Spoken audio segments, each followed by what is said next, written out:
आजादी के रणबांकुरों की क्रांति कथा के जाने पहचाने और अनजाने पन्ने, सभी अमर बलिदानियों की प्रेरक कथाएं।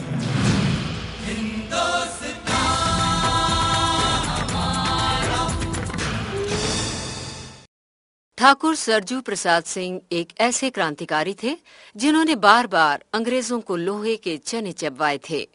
सन 1857 की क्रांति के समय सरजू प्रसाद की उम्र मात्र 17 साल की थी। वे क्रांतिकारी स्वभाव के थे और अंग्रेजों से उन्हें घृणा थी। अपने अध्ययन काल में उन्होंने तलवार और बंदूक चलाना अच्छी तरह सीख लिया था। उन्हें घुड़सवारी में भी महारत हासिल थी। सरजू प्रसाद सिंह ने 3000 सैनिकों की एक सेना बनाई थी।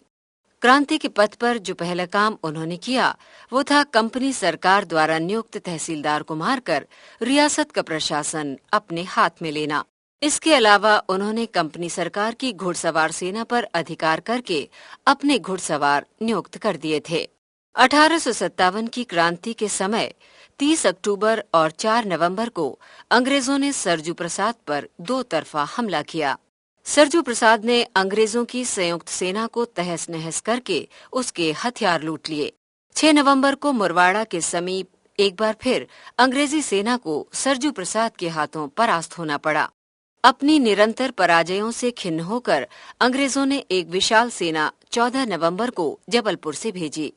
सरजू प्रसाद के हाथों मेजर जॉन किंग के मारे जाने के कारण ये सेना स्वयं ही भाग खड़ी हुई। सरजू प्रसाद सिंह को गिरफ्तार करने में अंग्रेजी सेना को कई साल लग गए। जब उन्हें आजीवन कारावास की सजा सुनाई गई तो उन्होंने जीवन भर जेल की कोठरियों में सड़ने के स्थान पर जीवन मुक्ति का उपाय अपनाया और अपने पेट में कटार मारकर आत्म बलिदान दे दिया।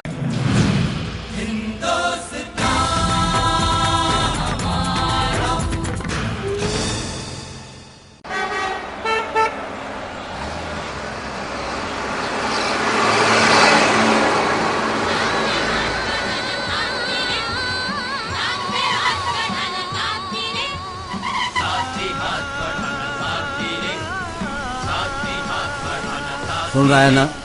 साथी हाथ बढ़ाना। हाँ सुन रहा हूँ। तो और एक तू है जो अकेले गोवा जा रहा है। अरे तो मतलब तू भूल गया कि ये गाना किस जमाने का है और आज कौन सा जमाना है? अरे हाँ जानता हूँ। ऊंची महत्वाकांक्षाओं का जमाना है जिसमें एक भयंकर कंपटीशन, प्रतिस्पर्धा मची हुई है। एक अजीब दौड़, एक अजब होड़ मची हुई है। हर कोई आगे निकल जाना चाहता है। इस दौड़ में किसी को होश तक नहीं है कि उसका पैर किसके पैर पर पड़ रहा है।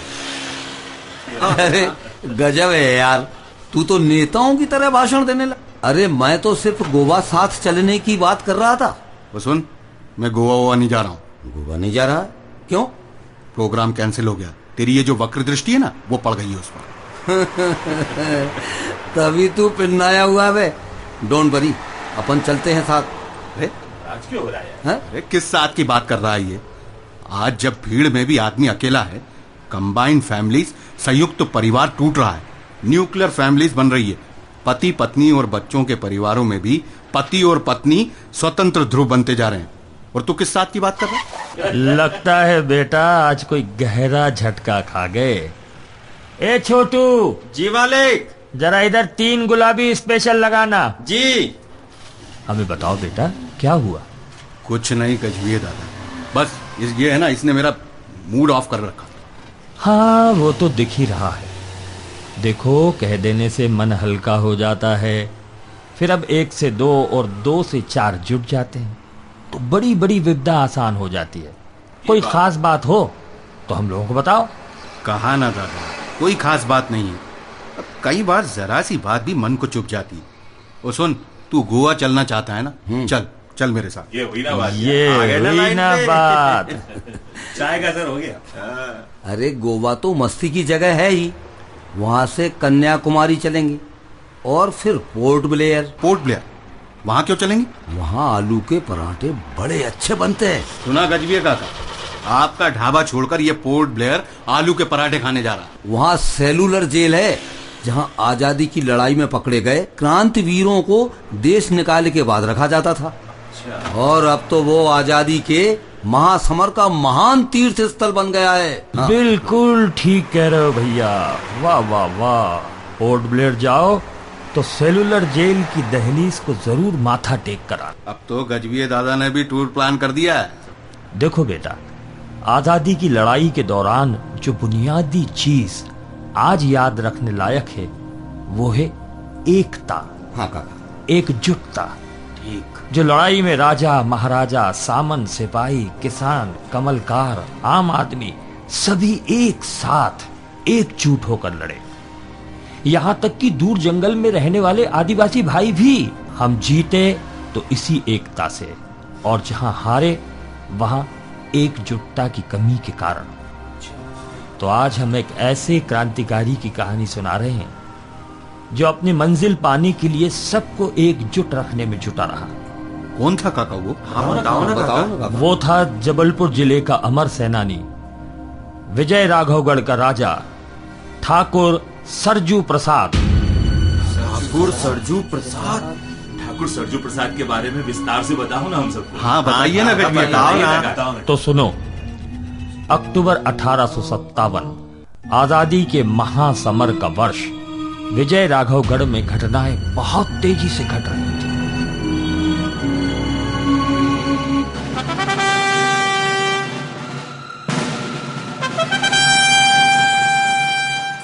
आखिर ये विजय राघवगढ़ में क्या होता? सर, ये रियासत कोर्ट ऑफ वॉर्ड्स के अंतर्गत हमारे पास आते हैं। फिर तो उधर की सभी एक्टिविटीज पे कड़ी नजर रखने का। उधर कोई गड़बड़ की खबर होता? सर, आपको याद होगा 1826 में विजय राघवगढ़ कटनी जिले में मेहर जागीर का एक भाग था। यस, मालूम है। 1826 में ही तो ठाकुर दुर्जन सिंह की मौत पे उनके दो सन के बीच बंटवारे में ठाकुर विष्णु सिंह को मेहर और ठाकुर प्रयागदास को विजय राघवगढ़ मिला। यस सर, 1845 में जब ठाकुर प्रयागदास की मृत्यु हुई तब उसका बेटा सरजू प्रसाद केवल 5 साल का था। इसलिए तो अंग्रेज सरकार ने रियासत की देखभाल कोर्ट ऑफ वॉर्ड्स के तहत अपने हाथ में ले ली। पर उधर ये बगावत की तैयारी का खबर कैसा? कोई बगावत नहीं सर। असल बात यह है कि मेहर जागीर के ठाकुर विष्णु सिंह के 2 बेटे हैं। विष्णु सिंह ने बड़े बेटे मोहन प्रसाद को अपना वारिस बनाया था। ओके। अब जब मोहन प्रसाद की मौत हुई तो विष्णु सिंह का छोटा बेटा नेपाल सिंह राजा बनना चाहता है, पर गवर्नर जनरल के एजेंट ने मोहन प्रसाद के बेटे को वारिस घोषित किया है। तो फिर अब नेपाल सिंह अपने कजन विजय राघवगढ़ के राजा सरजू प्रसाद से मदद मांगता है। महज घरेलू झगड़ा है। पर इसे लाइटली नहीं लेने का। हमारे पास खुफिया रिपोर्ट नेपाल सिंह सरजू प्रसाद को और उसके सरदारों को, उसकी जनता को ब्रिटिश सरकार के खिलाफ भड़काता। तुम इस पे कड़ी नजर रखो। Yes sir.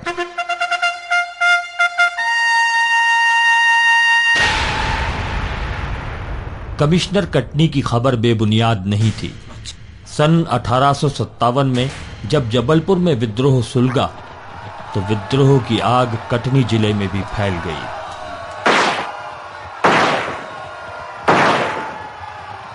विजय राघवगढ़ में सरजू प्रसाद ने और मैहर में नेपाल सिंह ने विद्रोह की बागडोर अपने हाथों में ले ली।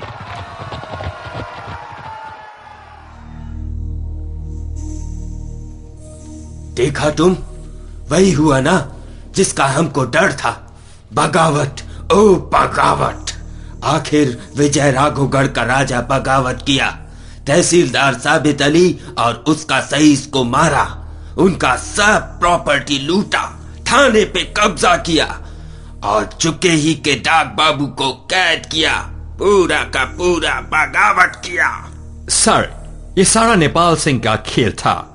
उसी ने अपने भाइयों और राधे और मितिवा के साथ मिलकर विजय राघवगढ़ के राजा सरजू प्रसाद को उकसाया। इस हैदराबाद कंटिजेंट के दफेदार से पूछो इसने क्या देखा। तुम बताओ। हुजूर, हमने देखा गांव के दोनों छोरों पर बांसों की बाड़ें खड़ी कर दी गई हैं। इनमें से हर एक बाड़ पर विजय राघवगढ़ के राजा के 10-10, 15-15 सिपाही तैनात हैं। और क्या देखा तुमने? और हुजूर, वहाँ फारसी, हिंदी और अंग्रेजी लिखावट पढ़ने वाले मुंशी भी थे हुजूर। और हुजूर, उन्होंने हमारी तलाशी ले ली, हमारे पास से सभी कागजात, पत्र आदि सब ले लिए और हमारे सब रुपया पैसे भी छीन लिए हुजूर। उनका साहब कौन था? हुजूर, वहाँ राजा के एजेंट का नाम बख्तावर बरेलिया बताया हुजूर। और उधर खिलवाड़ा में क्या हुआ, वो भी बताओ। खिलवाड़ा में हमें विजय राघवगढ़ के 5-6 सिपाही मिले हुजूर। उन्होंने हमारी फिर से तलाशी ली। कुछ पता चला कौन लोग शामिल था इस बगावत में?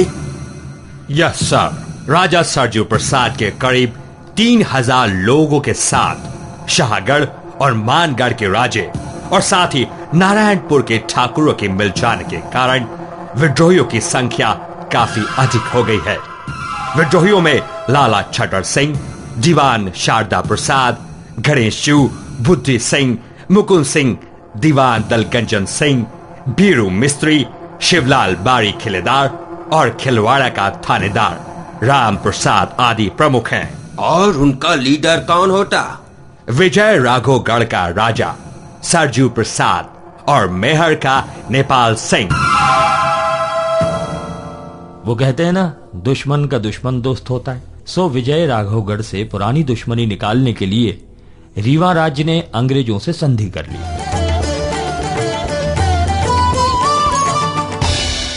आपने सुना, रीवा और नागौद राज्यों की सेनाएं अंग्रेजों के साथ मिल गई हैं? हाँ, हमें पता है। हम लोगों की सबसे बड़ी कमजोरी यही है कि अपने निजी छोटे छोटे स्वार्थों के लिए हम देश के बड़े हित को भूल जाते हैं।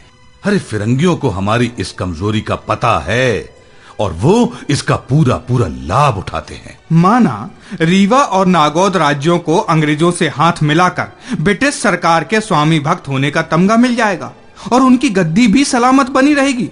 पर हमारे खिलाफ मोर्चाबंदी से उनको फायदा क्या होगा? हमें नीचा दिखाने का मौका वो कैसे छोड़ सकते हैं? इसका क्या मतलब है? हमारे स्वर्गीय पिता ठाकुर प्रयागदास जी ने रीवा राज्य का खितौली इलाका जीतकर अपने राज्य में मिला लिया था। तभी से हमारे राज्यों के बीच दुश्मनी ठन गई। अंग्रेजों के सहयोग के कारण रीवा और नागौद की सम्मिलित सेना के पास हमारे मुकाबले अधिक सैनिक और शस्त्र हैं। फिर भी हमारे रणबांकुरे सैनिकों का उत्साह अजब गजब का है। तभी तो विजय राघवगढ़ पर चारों ओर से आक्रमण होने के बावजूद हमारे सैनिक उनके हर आक्रमण का मुंह तोड़ जवाब दे रहे हैं। वैसे कैमूर इलाके से हाल ही में खबर आई है अभी। अच्छा, क्या खबर आई है? अरे उधर तो दीन बंधु के नेतृत्व में बघेला सेना ने हम पर आक्रमण किया था। हाँ, पर हमारे लाल सिंह दउआ के युद्ध कौशल के आगे बघेला सेना की एक नहीं चली। उनके पैर उखड़ चुके हैं। ये तो अच्छी खबर है भाई। पर इधर की खबर अच्छी नहीं है। क्यों? ऐसा क्या हुआ? इधर तो हमारे 2 सेना नायक सरदार रामबोल और वंदन चाचा मोर्चा संभाले हुए हैं। उनकी तोपों की गर्जन से दुश्मन की सेना में हाहाकार मचा हुआ है। अरे ये खबर पुरानी खबर हो गई है। ये सच है, रामबोल और वंदन चाचा की रामबाण और बम गर्जन तोपों ने दुश्मन की सेना में भारी तबाही मचाई है। हाँ। और इसके चलते रीवा, नागौद और ब्रिटिश तीनों सेनाओं ने अपना निशाना इन तोपों को बना लिया। वंदन चाचा शहीद हो गए। अरे पर रामबोल लड़ता रहा, लगातार आग बरसाता रहा। जब युद्ध करते करते रामबोल भी शहीद हो गया तो उसकी वीरांगना पत्नी नैनी ने युद्ध संचालन अपने हाथ में ले लिया। अच्छा, लेकिन अब क्या स्थिति है? नेपाल सिंह, स्थिति अच्छी नहीं है। इस मोर्चे की सभी तोपों पर अंग्रेजी सेना का अधिकार हो चुका है। हाँ, नैनी के अधिकार में बची एकमात्र तोप ने अंग्रेज सेनापति कोयल को भागकर ज्योतिषी के घर रात बिताने को मजबूर कर दिया है। यानी अभी भी स्थिति हाथ से निकली नहीं है। मैं मोर्चे के लिए अतिरिक्त लड़ाके भेजने का इंतजाम करता हूं। उसके बाद क्या हुआ गजबीये काका? पर बेटा स्थिति सुधरने के बजाय और बिगड़ गई। क्यों काका?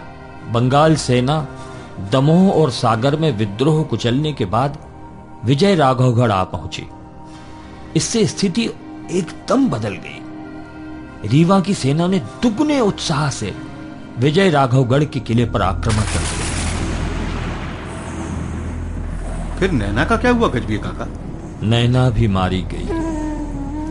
स्थिति को हाथ से निकलते देख सरजू प्रसाद और नेपाल सिंह किले से चुपचाप निकल गए और किले का नियंत्रण और रखवाली नेपाल सिंह के भाई मुकुंद सिंह के जिम्मे आ गया। रीवा सेना और अंग्रेजी फौजें लगातार किले पर आक्रमण करती रही।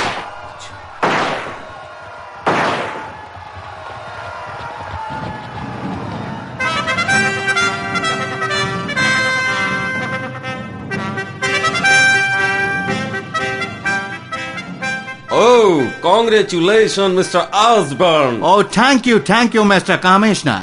रीवा के पॉलिटिकल एजेंट मिस्टर ऑसबर्न का हार्दिक स्वागत है, अभिनंदन है। आखिर आपने विजया राघवगढ़ का किला जीत ही लिया। बट कमिश्नर, ये काम इतना आसान नहीं था। किला काफी मजबूत है, फिर उसका अंदर बैठा बागी लोग काफी महफूज था। लेकिन तुम्हारे पास तो काफी संख्या में तोपें थी। 13 तोपें तो रीवा सेना की ही थी। फिर तुम्हारी अपनी तोपें? सुना है बागी तो केवल बंदूक और तलवारों से लड़ रहे थे। ओह करेक्ट मिस्टर कमिश्नर, हमारे पास काफी संख्या में तोपें थी, पर किले की मजबूती के आगे हमारी तोपें कुछ नहीं कर पा रही थी। तुम ठीक कहते हो। मेरे पास रिपोर्ट है, किले पर कब्जा करने भर के लिए 9 दिन तक बहुत सीरियस युद्ध चला। पर मिस्टर कमिश्नर, ये भी सच है, तोपों के बल पर ही हम ये जंग जीत पाया। बागियों के लीडर सरजू प्रसाद और नेपाल सिंह कैसे बच निकले? उनका तो सफाया हो जाना था। लेकिन हमको बताया गया, वो तो हमारे विजय राघवगढ़ पहुंचने के पहले ही भाग गए थे, जब उनका आखिरी तोप बेकार हो गया था। किले का जिम्मा तो नेपाल सिंह के भाइयों के पास था। सुना बागियों ने समर्पण करना चाहा था। ओह यस कमिश्नर, वो सरेंडर के लिए शर्त रख रहे थे। हमने उनकी कोई शर्त नहीं माना। 100 के करीब बागियों को पकड़कर फांसी पर लटका दिया। अब किले का हालत कैसी है? बहुत खराब है। हमने किले को इतना नुकसान पहुंचा दिया है कि अब कोई बागी वहां छिपने का बात तक सोच नहीं सकता है। फिर काका ठाकुर सरजू प्रसाद कहाँ गए? ठाकुर सरजू प्रसाद जब विजय राघवगढ़ के किले से भागे तो उनके सामने समस्या थी कि किधर जाए। उसे पश्चिम बुंदेलखंड की याद आई, जहां बानपुर के राजा मर्दन सिंह और शाहगढ़ के राजा बखत बली विद्रोह की आग जलाए हुए थे। अच्छा। उसे अपनी मंजिल शाहगढ़ ही नजर आई। ठाकुर सरजू प्रसाद जी, ये आपने बहुत अच्छा किया जो आप इधर चले आए। हमारा किला चारों ओर से घिर चुका था। किले पर हमले तेज होते जा रहे थे। हमारे तोपची मारे जा चुके थे और किसी भी समय दुश्मन की फौजें अंदर घुस सकती थीं। उस समय जब हमने किला छोड़ा, हमें नहीं मालूम था हम कहां जा रहे हैं। अच्छा, एक बात बताएं, आपको कैसे पता चला कि हम लोग यहां घनघोर जंगल के बीच सौरई में मौजूद हैं? बखत बली जी, हमें यहां की जानकारी शाहगढ़ से ही मिली। हम पहले से भी शाहगढ़ के संपर्क में रहे हैं। ठाकुर साहब, अब हमें सोचना है कि फिरंगी सेना को मुंह तोड़ जवाब कैसे देना है। वैसे शायद अब तक आपको पता चल गया होगा कि आपका विजय राघवगढ़ का किला बर्बाद हो चुका है और आपकी रियासत मेयर और सोहावल रियासतों के साथ पॉलिटिकल एजेंट ऑसबोर्न के अधिकार में दे दी गई है। हाँ, जब हम फकीरों के वेश में यहां के लिए पलायन कर रहे थे तो रास्ते में लोगों से हमें सारी खबरें मिल गई थी। अच्छा, तो अब तय ये रहा कि आप हमारे साथ घमौनी चल रहे हैं। वैसे आपके साथ आदमी कितने हैं? सिर्फ 300 सिपाही, 7-8 सवार और 2 छोटी तोपें। मतलब आपकी बड़ी 13 तोपें किले में ही रह गईं? जी, ये भी इसलिए बच गए क्योंकि हम फकीरों के वेश में थे और हम खमर 12 की गड़ी में जाकर छिप गए थे। और राजा बखत बली की फौज के साथ ठाकुर सरजू प्रसाद ने भी धमोनी के पास पड़ाव डाल दिया।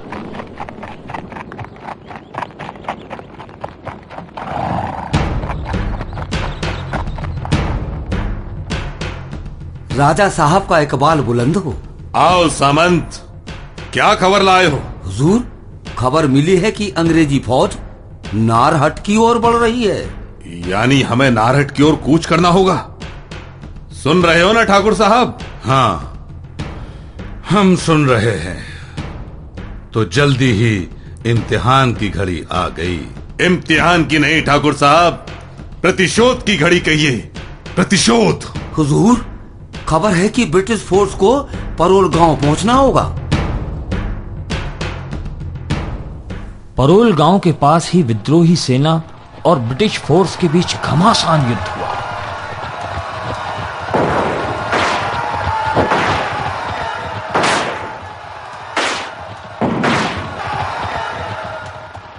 विद्रोह सेना का आक्रमण इतना भीषण था कि अंग्रेजी सेना के पैर उखड़ गए और उसे लौटना पड़ा। भारत माता की बधाई हो राजा साहब। अंग्रेजों को मुंह की खानी पड़ी। उनका काफी असलहा हमारे हाथ लगा है। आपको भी बधाई ठाकुर साहब। पर ठाकुर साहब, आपका रण कौशल तो देखते ही बनता था। क्यों मजाक करते हैं राजा साहब? नहीं। ये तो आपकी फौज का जुनून और हमारी योजना का नतीजा था कि अंग्रेजी सेना को भागना पड़ा। ठाकुर साहब, आप नाहक नम्रता बरत रहे हैं। हम मजाक नहीं कर रहे। आपका साथ पाकर हमारा हौसला कई गुना बढ़ गया है ठाकुर साहब। अरे ये तो आपका बड़प्पन है जो इस नाचीज को इतना सम्मान दे रहे हैं। पर हमें लगता है इस पड़ाव पर हमें स्थायी निगरानी चौकी बनानी होगी। आप ठीक कहते हैं, पर हमें अंग्रेजों की चाल पर भी नजर रखनी होगी। शायद आपको पता नहीं है, ब्रिटिश सरकार ने विजय राघवगढ़ के बागियों को पकड़ने के लिए इनाम की घोषणा की है। अच्छा? क्या इनाम रखा है हम पर? जरा हमें भी तो पता चले। इस घोषणा में 9 लोगों के इनाम है। राजा सरजू पर 3000 रुपए का इनाम है।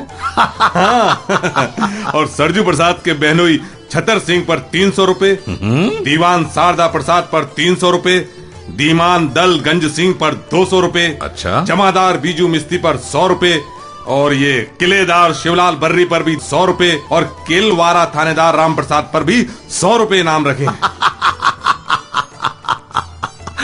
भाई वाह राजा साहब, अब हमारी कीमत 3000 रुपए हो गई। अरे ठाकुर साहब, 3000 रुपए तो आपकी न्यौछावर हैं। और क्या क्या घोषणाएं की हैं हमारी फिरंगी सरकार ने? घोषणाएं की हैं कि रीवा के पॉलिटिकल एजेंट के अधीन रीवा राज्य की फोर्स ने विद्रोहियों को मेहर, विजय राघवगढ़ और सोहागपुर के राज्यों से बाहर निकाल दिया है। और कंचनपुरा, जूरा, मेहर, जुकेही, कनबर्रा और विजय राघवगढ़ के किले पर भी एजेंट ने अपना कब्जा कर लिया है। ये खबर तो हमारे पास है। इन घोषणाओं की जानकारी आपको देने का एकमात्र मकसद ये है कि अब हमें छिपने के लिए कोई सुरक्षित जगह ढूंढना पड़ेगी ठाकुर साहब। आप ठीक कहते हैं राजा साहब।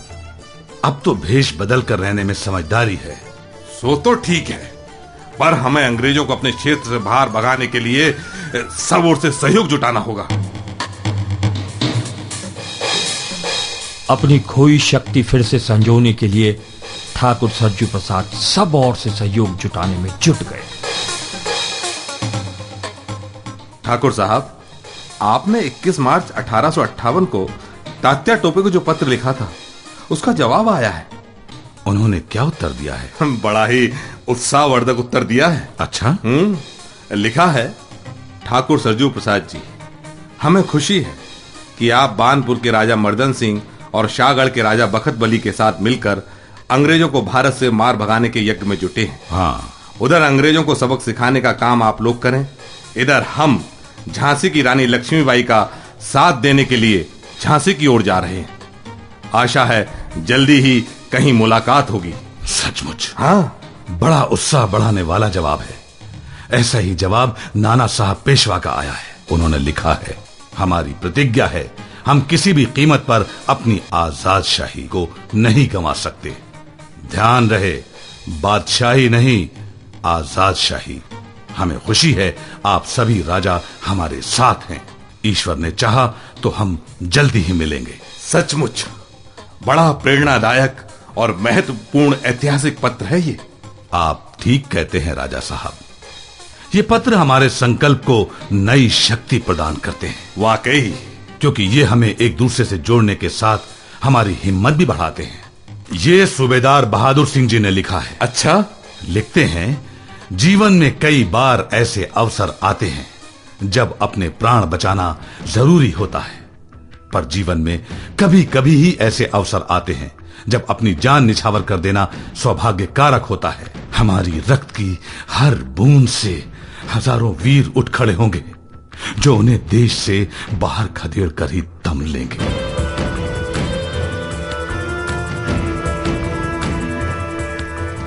बेटा, ये वो समय था जब आजादी के लिए मर मिटने, सब कुछ कुर्बान कर देने की भावना चरम पर थी। अंग्रेजी सरकार ने विद्रोह को बर्बरता से कुचलना शुरू किया। हजारों विद्रोही पकड़े गए, सैकड़ों लोग मार डाले गए। फिर क्षमादान की आम घोषणा का नाटक रचा गया। मुखबिर की खबर पर ठाकुर सरजू प्रसाद भी पकड़े गए। सन 1864 में उन्हें बंदी बनाया गया। उनकी संपत्ति जब्त कर ली गई। आजीवन कारावास की सजा के तहत उन्हें रंगून ले जाया जा रहा था, पर अपमान के बजाय मौत को अधिक अच्छा मानते हुए उन्होंने खुद को खंजर मारकर अपना जीवन उत्सर्ग कर दिया।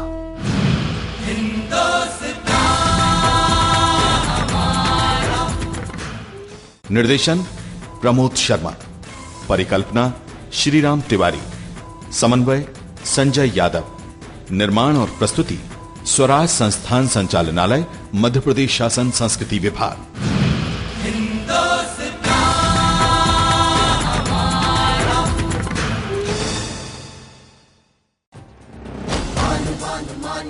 भान स्वाभिमान का, देशभक्त रक्त तत्व भक्त प्राणदान का,